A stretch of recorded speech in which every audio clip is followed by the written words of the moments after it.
જય ખેડૂત સમાજ, ખેડૂત ભાઈઓ, આપણે જે સંસ્કૃતિમાંથી આવીએ છીએ ને તેમાં ગાયને માતા કહેવાય છે અને એના માટે લોકોએ જીવ આપી દીધેલાના દાખલા છે.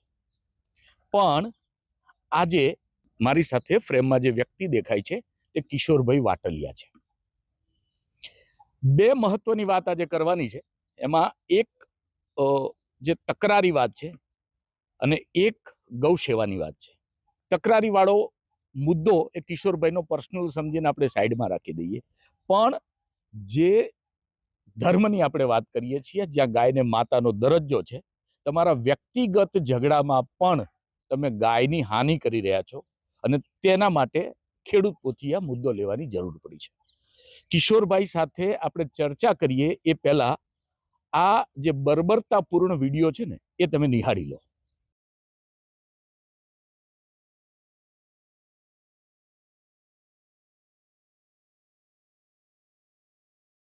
મિત્રો, આ જે દ્રશ્યો છે ને એ હચમચાવી નાખે એવા દ્રશ્યો છે.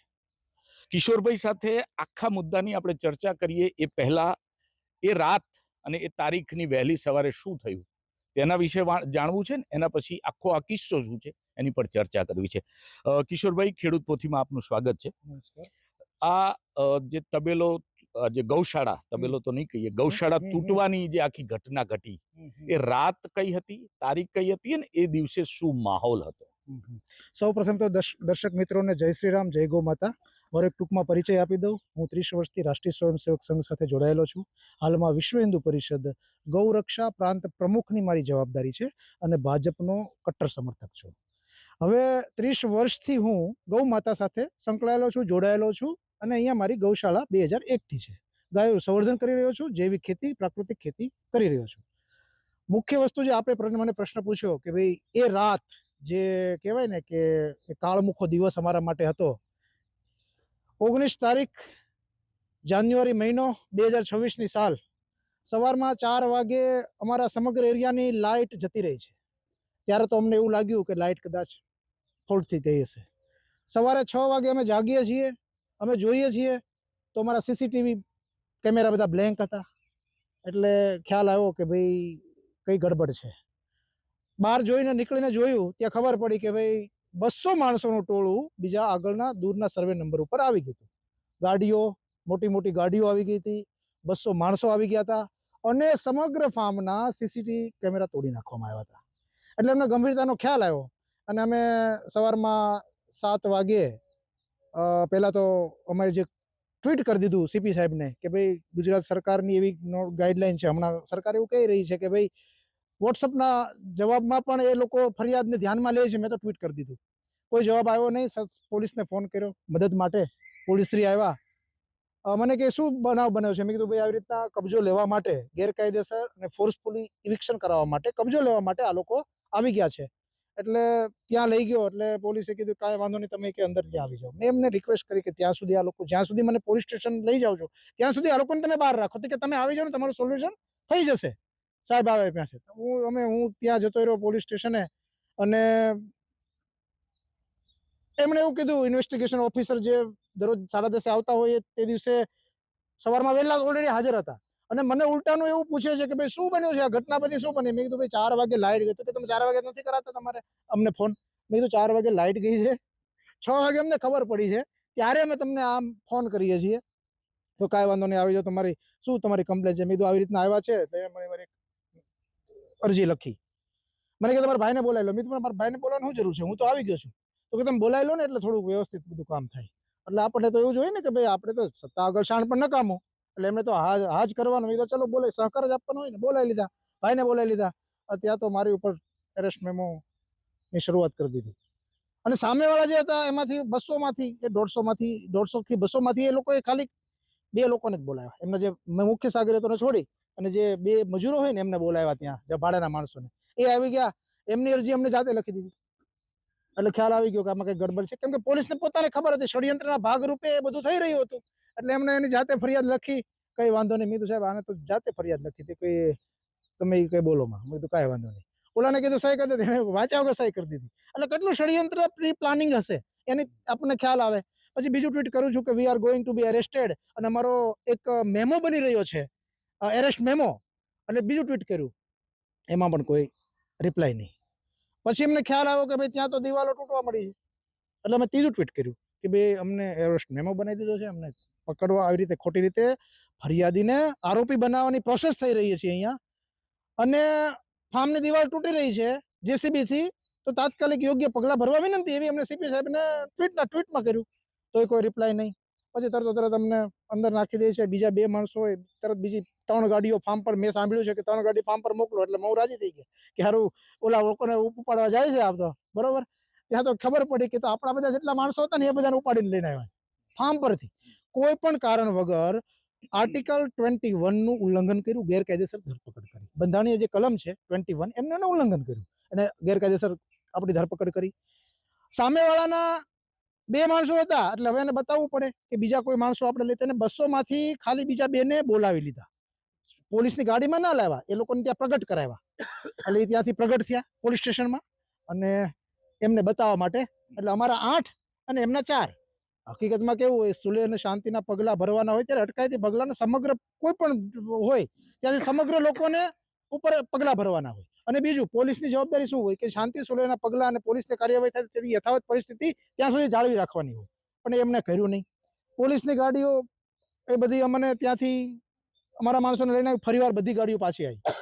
સાહેબ, પછીની જે ઘટના છે અમને તો ખબર નથી. અમે તો બીજે દિવસે 4 વાગે જ્યારે આવ્યા ને જે આજુબાજુના લોકોએ જે વિડીયો ઉતારેલા હતા, અમારા સીસીટીવી તૂટી ગયા હતા. 18 તારીખના 4 વાગ્યા સુધીના સીસીટીવી બધા અમારી પાસે છે, પણ પછીની ઘટનાના પણ જે લોકોએ, અમારા લોકોએ દોડતા જે સીસીટીવી ઉતારેલા છે, માણસોએ જે રૂમમાં અંદર પૂરેપૂરી સીસીટીવી જે કરેલા છે, એના આધારે અમને ખબર પડી કે તે દિવસની જેને બર્બરતા કરી હતી,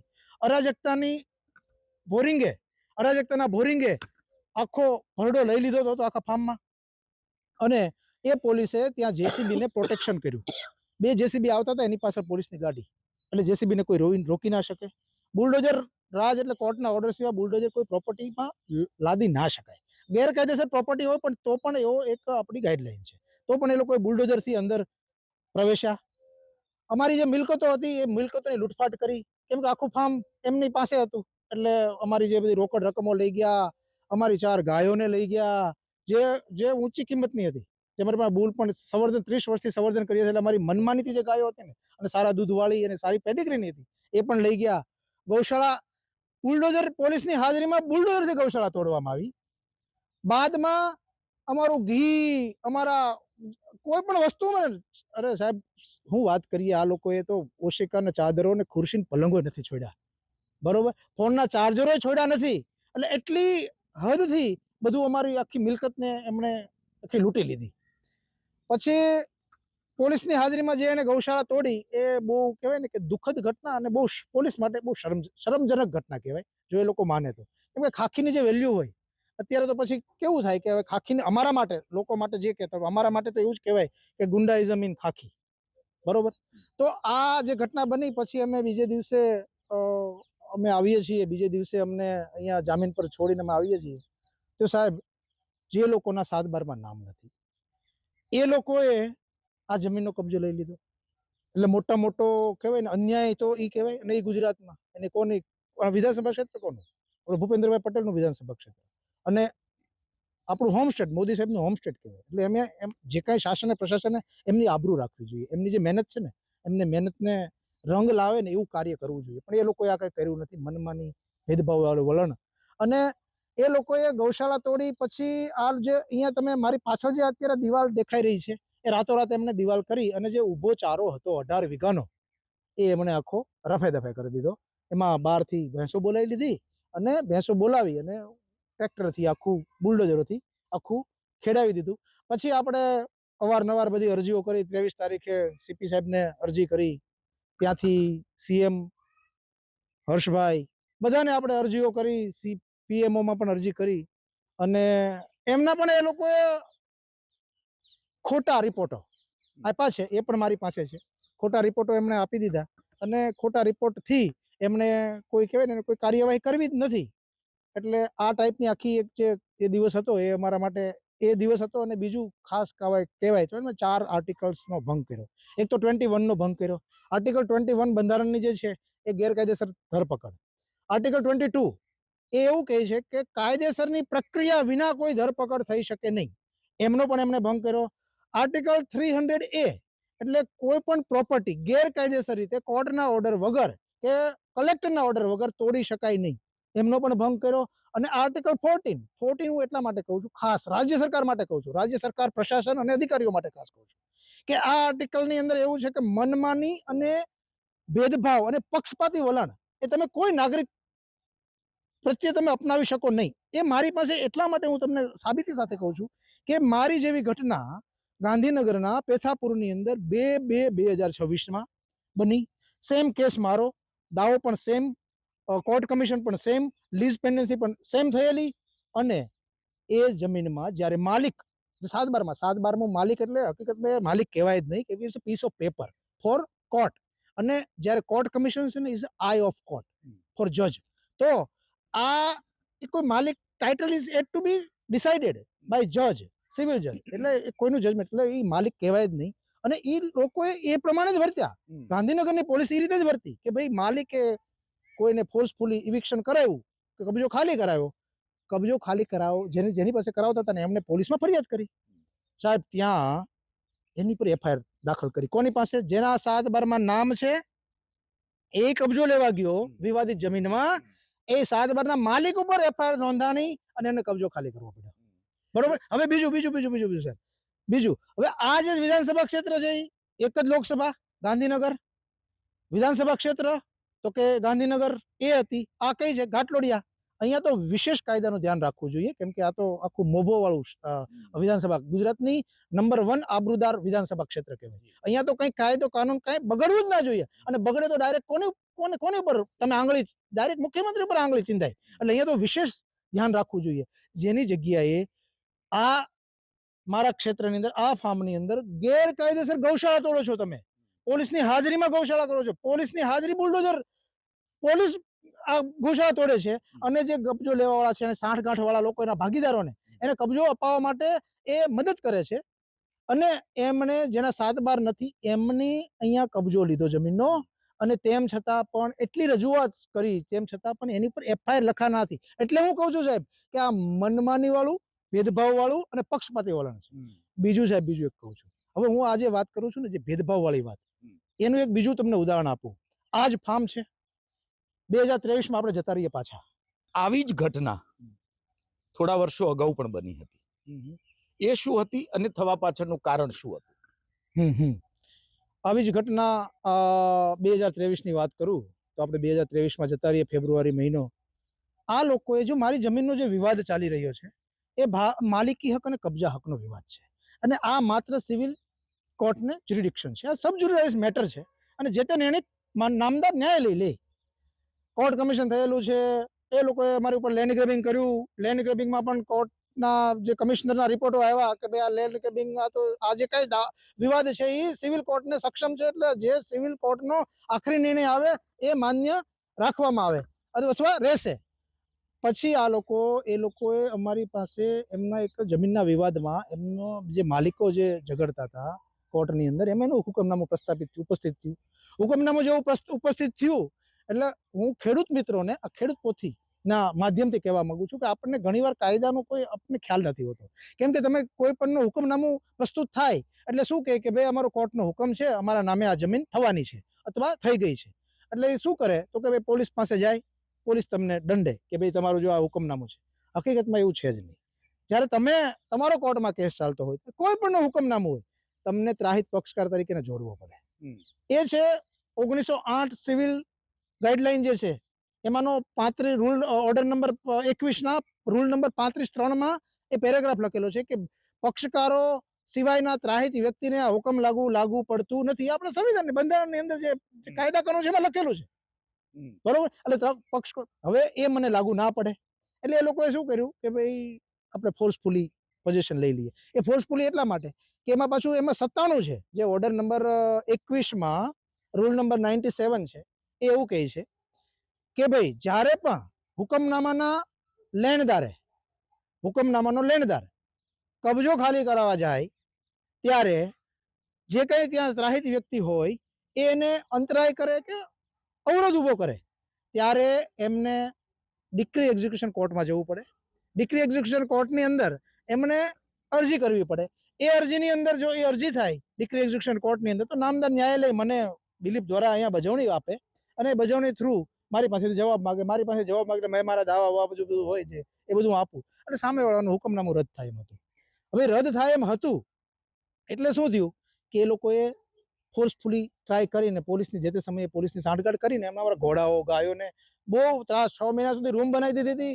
અંદર દારૂની પાર્ટીઓ અને અંદર અવયવની ધમકીઓ, મોતની ધમકીઓ. પણ અમે કાયદા કાનૂનની સાથે હતા અને ખ્યાલ છે કે ભાઈ કાયદા કાનૂન પ્રમાણે આપણે ચાલશું. આપણે કોઈના બાપથી ડરવાની જરૂર નથી કેમ કે આપણો બાપ અત્યારે કાયદો કાનૂન બંધારણ આપણા બાપ છે, બરોબર. એટલે અમે કોઈ ડેરા વગર એ પણ કાયદા કાનૂન પ્રમાણે કર્યું. હવે ત્યારે ઇન્ટરેસ્ટિંગ સબ્જેક્ટ હું તમને મનમાની અને ભેદભાવ અને જે પક્ષપાતી વલણનું આજે બીજું ઉદાહરણ હું તમને આપું છું. હવે આવે છે વાત એવી છે કે અમે પછી સીએમઓમાં પીએમઓમાં અમે અરજી કરી એટલે અરજી સ્વાભાવિક છે કે પીએમઓની અરજી ડીજીપી પાસે જાય, ડીજીપીથી સીપી પાસે આવે અને સીપી પાસેથી ડીસીપી પાસે આવે તપાસ. ત્યારના આપણે ઈમાનદાર અધિકારી ડોક્ટર લવિનાબેન સિન્હા હતા, ડીસીપી અમારા ઝોન 1ના. એટલે એમણે રિપોર્ટ આપ્યો કે ભાઈ બીજી બધી માથાકૂટમાં તો નથી અમે પડતા, બધી ફરિયાદોમાં, પણ આ જમીનમાં કિશોરભાઈનો કાયદેસરનો દાવો ચાલે છે, કોર્ટનો મામલો છે, મુકદ્દમાઓ ન્યાયાલયમાં ચાલી રહ્યા છે. સામેવાળા અને કિશોરભાઈને જ્યાં સુધી આ ન્યાયિક નિર્ણય અદાલત ના આપે ત્યાં સુધી યથાવત પરિસ્થિતિ જાળવી રાખવાની અમે સમજ આપીએ છીએ અને નામદાર ન્યાયાલયનો આખરી નિર્ણય બધાને માટે શિરોમાન્ય રહેશે. એવી રીતનો સરસ રિપોર્ટ આપી દીધો એટલે આપણે બેશક થઈ ગયા. 19 તારીખ પછી શું બન્યું? ફરીવારમાં જો પીએમઓમાં કર્યો એટલે સેમ પ્રોસેસ ડીજીપીથી સીપી સાહેબથી આવી ડીસીપી પાસે. હવે અત્યારના ડીસીપી જે છે ડોક્ટર હર્ષદભાઈ સાહેબ, જોજો તમે, હું તમને વાત કરું છું. હવે ક્યાં આખી ઘટના તો કે રાજ્ય એક આપણે છે ને જનસંઘની સ્થાપના કરી. કેમ કે મને ખબર છે, હું રાષ્ટ્રીય સ્વયંસેવક સંઘ સાથે જોડાયેલો છું એટલે મને ખબર છે કે જનસંઘનો ઉદ્દેશ શું હતો. 1951ની અંદર જનસંઘની સ્થાપના થઈ. મુખ્ય ઉદ્દેશ ડોક્ટર શ્યામાપ્રસાદ મુખર્જીનો મુખ્ય ઉદ્દેશ શું હતો? સંઘનો, બધી ભગીની સંસ્થાનો મુખ્ય ઉદ્દેશ શું હતો કે ભાઈ હિન્દુ સંસ્કૃતિને રાજકીય સપોર્ટ મળે, હિન્દુ સંસ્કૃતિનું રક્ષણ થાય, ધર્મનું રક્ષણ થાય અને મુખ્ય મુદ્દો એવો હતો કે એક દેશ, એક વિધાન અને એક પ્રધાન. સાહેબ, હવે એ વસ્તુને અહીંયા તમે જોજો, મારે રાજ્ય એક, દેશ એક, રાજ્ય એક, શહેર પણ એક, ડીસીપી ઝોન પણ એક, સાહેબ પોલીસ સ્ટેશન પણ એક, ગામ પણ એક, ઓગણજ આલ્ફા ફાર્મ પણ એક, અને સાહેબ જે ડીસીપી છે ને એનો અભ્યાસ પણ એક. બંને છે ને ડેન્ટિસ્ટ ડોક્ટર, બંને dentist doctor. Doctor Lavina Sinha એ પણ ડેન્ટિસ્ટ ડોક્ટર અને ડોક્ટર હર્ષદ પટેલ એ પણ ડેન્ટિસ્ટ ડોક્ટર. જોજો તમે, હવે તમે જો જે ચેન્જ આવે છે, ડ્રાસ્ટિક ચેન્જ જે આવે છે એના નિવેદનોમાં વિધાન અલગ કેમ પડે. હવે એમણે એવું લખ્યું છે, એમને પાછું સ્વીકાર્યું છે કે કિશોરભાઈનો દાવો ચાલુ છે, કોર્ટ કમિશન થયું નથી અને એમનો માલિક એક દેખાતો નથી, એટલે આ અરજી અમે દફતરે કરીએ છીએ. સાહેબ, પેલા બેન એવું કહે છે કે ભાઈ દાવો ચાલુ છે. હકીકતમાં પોલીસે શું કરવું પડે, ડીસીપીએ કે પોલીસે શું કરવું, લો એન્ડ ઓર્ડરે શું કરવું પડે કે જ્યાં સુધી દાવો ચાલતા હોય ત્યાં સુધી એમને લો એન્ડ ઓર્ડર મેન્ટેન કરવો પડે. સ્ટેટસ કો, જે તે પરિસ્થિતિ હોય યથાવત પરિસ્થિતિ જાળવી રાખવાનું કામ જ લો એન્ડ ઓર્ડરનું છે, બાકી બધું કામ શું છે, બરોબર. તો એની જગ્યાએ એમણે, કેમ કે એના મળતિયાઓ બધા, એમને જે કાંઈ સાંઠગાંઠ હોય એ બધું તો એટ ટુ બી પ્રૂવડ, એ તો પ્રૂવડ થશે, સત્ય તો બહાર આવવાનું જ છે. પણ આ બધી વસ્તુ કરીને, એટલે મારો પ્રશ્ન જ છે કે એને આર્ટિકલ 14 રાજ્ય સરકારનું ભેદભાવવાળું અને પક્ષપાતી વલણ મારી સાથે એને અપનાવ્યું છે એની સાબિતી છે. એક જ બે ઘટના તમને મેં કીધી, એક પેથાપુર વાળીને આ અને આ ને આ, એટલે એના પરથી તમને ખ્યાલ આવે કે આ ષડયંત્ર કેટલું મોટું છે અને ષડયંત્રની અંદર કેટલા લોકો સામેલ છે. આખી ઘટનામાં હું તમને એક છેલ્લો સવાલ પૂછ્યો અને તમારી પાસેથી સચોટ ટૂંકમાં જવાબ માંગીશ. હવે તમે આરએસએસ સાથે સંકળાયેલા વ્યક્તિ, વર્ષોથી ગૌ સેવા કરનાર વ્યક્તિ સાથે જો આ સ્થિતિનું નિર્માણ થયું હોય તો નાનો વ્યક્તિ જે હશે એને કાયદાની કેવી આંટી ઘૂંટીઓમાં ફસાવવું પડતું? બસ એટલે પ્રશ્ન, મને અત્યારે પ્રશ્ન એ જ થઈ રહ્યો છે કે ભાઈ આપણે સંકળાયેલા છે વ્યવસ્થિત, ભગવાને આપણને અભ્યાસ કરવાની પણ આપણને મોકો આપ્યો હતો એટલે આપણે અભ્યાસ પણ કર્યો છે, આપણે સક્ષમ છીએ બધી રીતે કાયદાકીય રીતે લડાઈ લડવામાં. પણ જે બિચારો નાનો ખેડૂત હશે એને તો સાહેબ પહેલા દિવસે પોલીસ સ્ટેશન નથી જઈને પાછું આવવું પડે. એટલે કોઈ નાના માણસ માટે નથી લાગતું કે અત્યારે દિશા જે છે વિકાસની વાતો કરીએ છીએ આપણે, વિકાસ પણ થઈ રહ્યો છે, પણ વિકાસની સાથે નાના માણસોનું ધ્યાન નથી રાખી રહ્યું, એ પણ સત્ય અને નગ્ન વાસ્તવિકતા છે.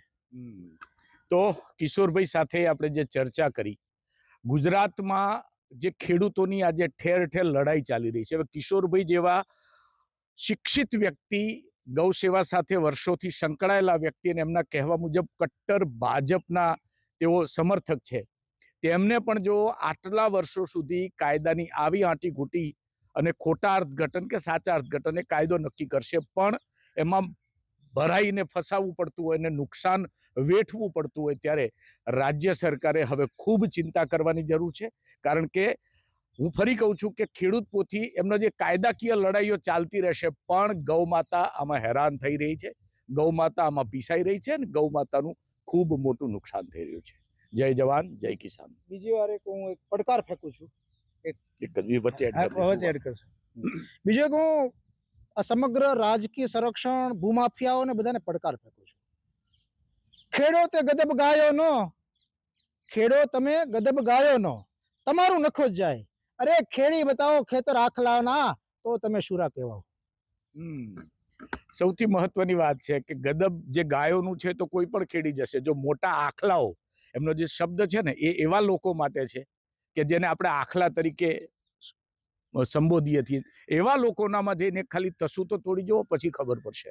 એટલે મહેરબાની કરીને ગાયોનું રક્ષણ કરવાનો જે આપણો ધર્મ છે એ નિભાવતા બધા શીખે, અને રાજ્ય સરકાર એ નિભાવે તેવી અમે રાજ્ય સરકારને પણ વિનંતી કરીએ છીએ. જય જવાન જય કિસાન જય ગૌ માતા.